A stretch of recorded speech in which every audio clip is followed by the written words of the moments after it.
Hey folks, welcome to our exotic garden on Salt Spring Island. Excuse the blue gloves. I'm just working down in the nursery today potting up palms, and when you're dealing with Pro Mix or Sunshine Mix 4, it really does dry out your skin, so it's probably better to wear gloves. Anyway, today we're going to look at our Dicksonia antarctica. It's late summer. I've cut off all of last year's fronds because by this time of the year they've already started to turn brown, and I remove them and then I chop them up and I throw them around the base of this, and they just kind of rot down and add to the soil. So this is this year's flush of fronds, and every late winter, early spring, it sends out all of this again. So next year, by this time of the year, these will turn brown, and I will cut them off. The key to keeping these things happy through a dry summer: water them every day. If you're in a dry area like we are, we're a very dry summer area. Water it from the top of the crown, and also water the trunk, because the trunk consists of roots. So I take the hose and I soak it down, and it's like a wick, and it runs right down the 6-foot trunk of this Tasmanian tree fern. You can even miss the fronds if you want.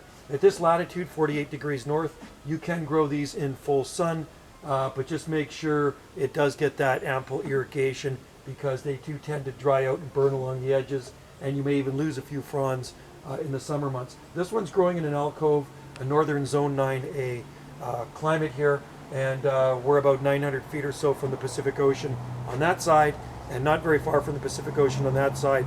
Island comes to a point, and we're up at the northern end of the island here, so it's very narrow chunk of land with a lot of Pacific Ocean around us, which regulates the air temperatures in the winter. So no extremes: winter, spring, summer, and fall here. This stays evergreen in this spot, and there are some big tree ferns on Salt Spring Island in private gardens. There's none in the public landscape, but they are definitely in private gardens. So if you want to try this one, make sure you're in this growing zone. If you're in a colder growing zone, you are going to have to protect this. These fronds below 20 degrees Fahrenheit will brown out and turn crispy. So really nice plant to have, a great addition to any exotic garden. Here's a Trachycarpus palm growing beside it, which are common in this area. So there it is, folks, the Tasmanian tree fern, late summer on Salt Spring Island, and I'm going to water it right now, right after I shut this off. Thanks for watching. Cheers.